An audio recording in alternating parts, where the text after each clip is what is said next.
But anyways, I started to ask myself, oh, well, did anybody look into whether or not there was anything under Charlie Kirk when he was shot? Right? Because if we aren't accepting the narrative that that particular gun at that distance didn't pass through, and yet for whatever reason the feds scrambled to repave that area, maybe, as some people have speculated, he was shot from a closer distance. I started wondering, was there an access point to any valves? Were there any pipelines that could have been under Charlie? And as it turns out, I looked at some old pictures of where he was sitting, and there was a massive pipeline that was almost exactly behind where Charlie was sitting. Here's that maybe it's a water pipeline, I don't know, but there it is under the flag. And to your right, I went into my tips line and I saw that somebody had messaged me about this. More than one person messaged me about this. They're like, hey, yeah, there's like a whole underground thing there. And to your right, you're observing those two little boxes, and they told me that that was a trap door. Now, I'm not implying someone, popped up and shot Charlie, but that's a close-up of that area. I'm just implying that there's an entire underground there. And I remember when I looked at the footage, I felt like it was coming up. I don't know anything about ballistics. I'm not an expert. But if there was a hatch door nearby, then we can assume, as we should always assume with colleges, obviously stadiums, there's always an underground path. So I'm wondering if the federal government has explored the possibility that somebody could have been under Charlie and done that. While everyone's looking around and thinking that a shot went off from here, if that was just maybe like decoy number 2, and actually Charlie was shot from beneath him, which then could maybe explain why there was no exit wound. Again, I'm theorizing because I have a right to. I have a right to think. And that is interesting to me. Where does it go? Where do the tunnels underneath UVU lead to, right? That's an interesting question. Maybe everyone's looking up when we should be looking below, right? Maybe we should be looking below if there is this interest in pipelines. And I saw that actually where he was sitting, there's a whole irrigation system that's managed by the university. And so there's definitively stuff beneath Charlie. Again, I don't know anything about ballistics, but I've been very clear that we will be exploring every lead. And we're not just telling a story. We're uncovering a mystery that has shaken an entire community and challenged everything we thought we knew about justice in America. Charlie Kirk, a young leader, a rising voice, a friend to many, was gunned down in broad daylight on what should have been an ordinary day at Utah Valley University. A place of learning, a place of laughter and routine, transformed in an instant into a scene of panic, sirens, and heartbreak. Within hours, a suspect was in custody. Headlines declared the case closed. A lone gunman, a tragic act, a community left to grieve. The narrative was simple, packaged neatly, easy to digest: one shooter, one victim, one tragedy. But the truth, as it often does, refuses to fit inside a headline. New testimony has surfaced. Forensic inconsistencies have raised eyebrows. Explosive witness accounts tell a story that doesn't match the official timeline, and buried within the details are shadows of something far darker, something bigger than one man. So we have to ask, what if the real shooter was never caught? What if the weapon authorities claim was used wasn't the weapon at all? What if the version of events the public was fed wasn't the truth, but a carefully constructed illusion? Over the next 15 minutes, we are going to pull apart this case piece by piece, the evidence, the contradictions, the voices they don't want you to hear. By the end, you'll be asking yourself the same haunting question that refuses to go away. Have we been told the truth, or just the story they wanted us to believe? So what do you think? Was Tyler Ronnensen truly responsible, or was he a convenient scapegoat for something far more sinister? Could there still be a shooter out there, free, while an innocent man stands accused? The questions remain, and the answers will not come easily. But one thing is certain, this case is far from over. Utah Valley University, September 10th, 2025. The fall semester was in full swing. Students filled the quad between classes, the air buzzing with energy, laughter, and chatter. Some hurried to lectures, Others lounged on the grass with coffee cups in hand, and at the center of it all stood Charlie Kirk. To many, he was more than just a student. He was a young leader, a bold voice, and someone who had become a familiar presence on campus. That day, he was preparing to speak. Nothing unusual, nothing out of the ordinary. Friends recall him smiling, shaking hands, and exchanging words of encouragement. It felt like just another day in Provo, a safe place, a community built on routine and trust. But in an instant, that sense of safety shattered. A single sharp gunshot cracked through the air. The sound was so sudden, so close, that students froze before the screaming began. The scene turned to chaos. Hundreds of young people scattering in every direction, some dropping to the ground, others running blindly for cover. Panic consumed the campus, and in the middle of it all, Charlie Kirk fell. His life cut short in front of his peers, his friends, his community. In the aftermath, shock gripped the university. Sirens blared, police cordoned off the quad, and helicopters circled overhead. Parents rushed to campus, desperate for answers. By nightfall, the story was already making national headlines. A rising leader, assassinated in broad daylight. And just 33 hours later, police announced an arrest. A suspect, Tyler Ronnensen, a quiet, ordinary student. Authorities claimed he acted alone, a lone wolf, as they called it. The case seemed tied up quickly, too quickly. One gunman, one victim, one tragedy neatly presented to the public. But while headlines assured the world the danger was over, behind closed doors, questions began to multiply. Witnesses describing details that didn't match. Forensics that raised more doubts than answers. Independent analysts whispering that what happened on that campus wasn't as simple as the official story claimed. The cracks were there, waiting for anyone willing to look closer. The moment the gunshot rang out, everything changed. Students who had been laughing just seconds earlier dropped to the ground, unsure where the sound had come from. Some thought it was a firecracker. Others swore it was a car backfiring. But within moments, the screams confirmed the truth. It was a gunshot, and someone had been hit. Witnesses described the sound as deafening, not distant, not muffled, sharp, immediate.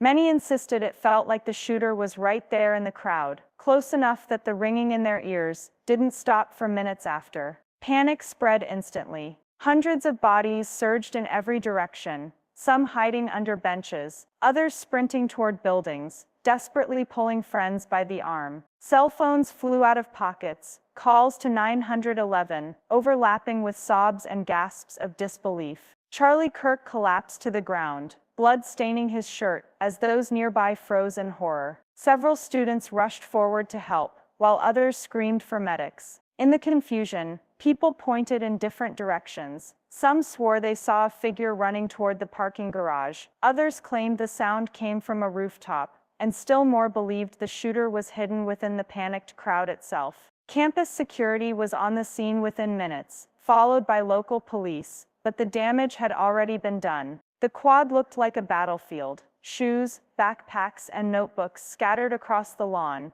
abandoned by students who ran for their lives. Sirens cut through the chaos, helicopters circled overhead, and officers shouted for everyone to get down or clear the area. By the time paramedics reached Charlie, it was too late. He was pronounced dead at the scene, surrounded by the chaos of the very campus he had once worked to bring together. Students wept openly, clutching one another, many in shock, unable to comprehend what had just unfolded. And yet, in the midst of the heartbreak, questions were already forming. Witnesses gave conflicting accounts. No one seemed certain where the shot had come from. And in that uncertainty, a chilling possibility began to emerge. Was the real shooter still out there? Just 33 hours after the fatal shot at Utah Valley University, authorities stepped forward with an answer. The chaos, the grief, the fear, it all had a name now. Tyler Ronnensen, a 22-year-old student, arrested at his apartment, handcuffed and paraded in front of cameras.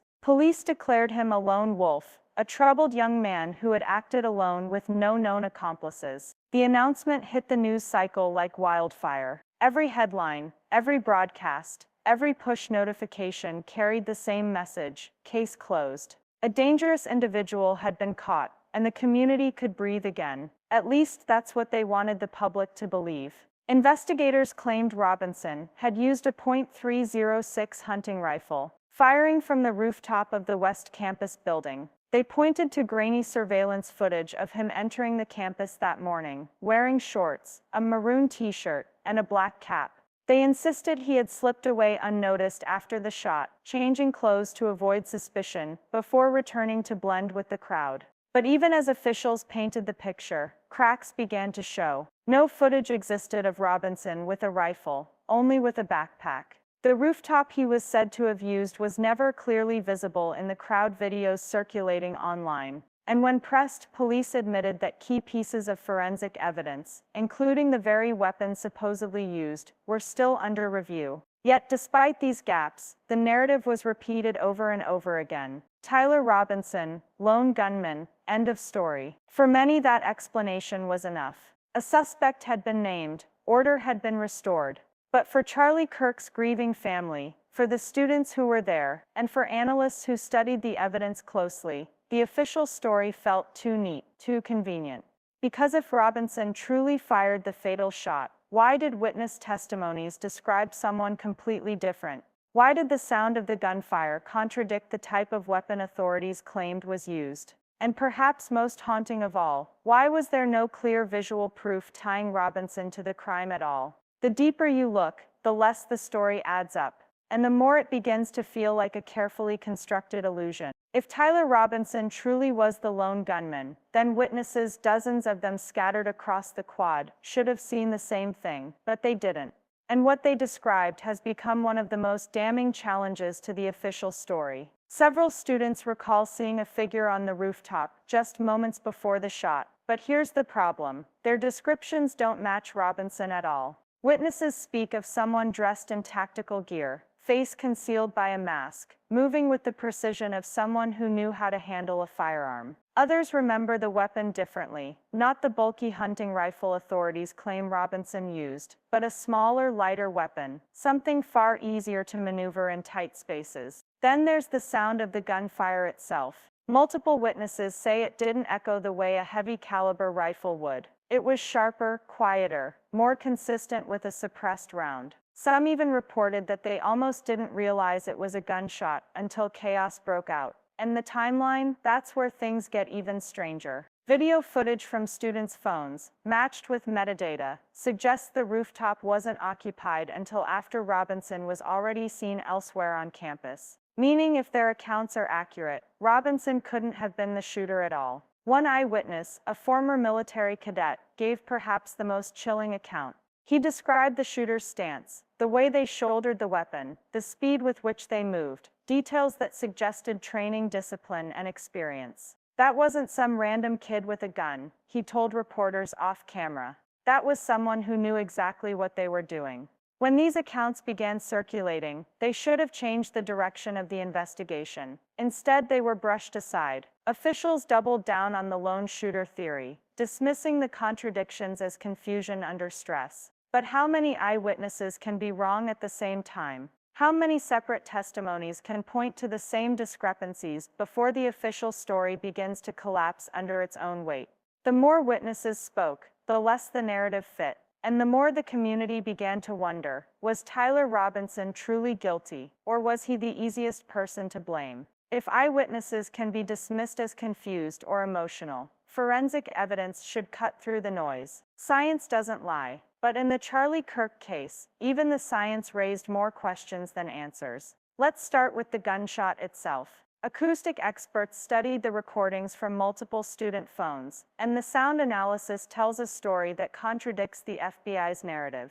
Authorities claimed a .306 hunting rifle was used, an unsuppressed high-caliber round that should have thundered across the campus. But the audio captured was nothing like that. Instead, it resembled a smaller, lighter .223 round, possibly suppressed. The difference is dramatic. Witnesses didn't cover their ears. They didn't flinch at a deafening boom. Instead, many thought at first it was fireworks, or even a microphone glitch. Ballistics raised even more red flags. Analysts noted that the wound profile described in leaked medical notes didn't align with a .306 impact. The entry and tissue disruption were more consistent with lightweight, rapid expansion ammunition. That kind of ammunition isn't just different. It tells us the weapon itself wasn't the one authorities claim Ronnensen used. And then there's the chain of custody. The alleged murder weapon, .306 rifle, was never seen in Ronnensen's hands. Not in photos, not in video. Police later claimed it was found in a backpack, disassembled. But firearms experts quickly called foul. Reassembling and deploying a rifle of that size in the chaos of a live crowd would be nearly impossible, even for a trained marksman. Finally, the autopsy, or rather the lack of one. Despite the high-profile nature of the case, the full autopsy report has never been released to the public. Key details remain sealed, while leaked fragments hint at inconsistencies that investigators have yet to explain. Why withhold information if the case is as clear-cut as authorities claim? When science begins to contradict the story, you expect the investigation to pivot. Instead, the cracks were plastered over, the anomalies brushed aside. But each unanswered question leaves a bigger hole in the lone shooter theory. And each missing piece of evidence whispers the same haunting possibility that Tyler Ronnensen didn't fire the shot that killed Charlie Kirk. As the cracks in the official narrative deepened, public figures began to speak out, voices with influence, reach, and the courage to question what didn't add up. Joe Rogan, never one to shy away from controversy, openly challenged the logistics of the story. On his podcast, he asked a simple question: how could a 22-year-old under immense stress calmly disassemble a rifle, sneak it onto campus in a backpack, reassemble it under pressure, and fire a perfect fatal shot, all without being spotted or recorded? Even a trained soldier would struggle with that timeline, he said. It doesn't make sense. Then came Candace Owens. Using metadata from student videos, she pointed out something chilling. The figure seen on the rooftop before the shot didn't match Ronnensen's description at all. Instead, multiple eyewitnesses reported a man in tactical gear, face hidden, weapons smaller and easier to conceal. Owens suggested the possibility of a professional shooter, someone far more skilled and deliberate than Ronnensen could ever have been. Other commentators joined in. Some raised the possibility of multiple shooters. Others floated the theory that Ronnensen was a decoy, a convenient suspect chosen to close the case quickly and calm a frightened public. The more the story was analyzed, the more it looked less like justice, and more like theater. These weren't just conspiracy theorists whispering in online forums. These were influential voices with platforms large enough to shape national opinion. And the message was clear: the official story didn't fit the evidence. The public had been told to move on, but instead the pressure to reopen the narrative was growing stronger every day.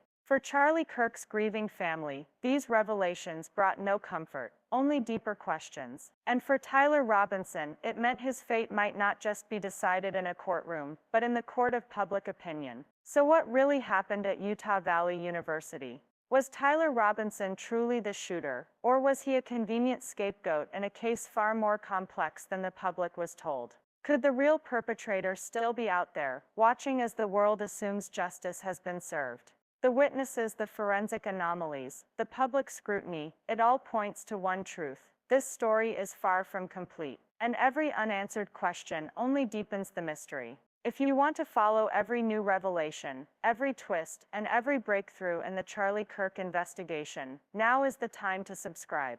Turn on notifications so you don't miss a single update. Join the conversation in the comments, because your voice matters in the search for truth. Remember, the official story may claim to be finished, but the truth is still out there, and together we're going to uncover it.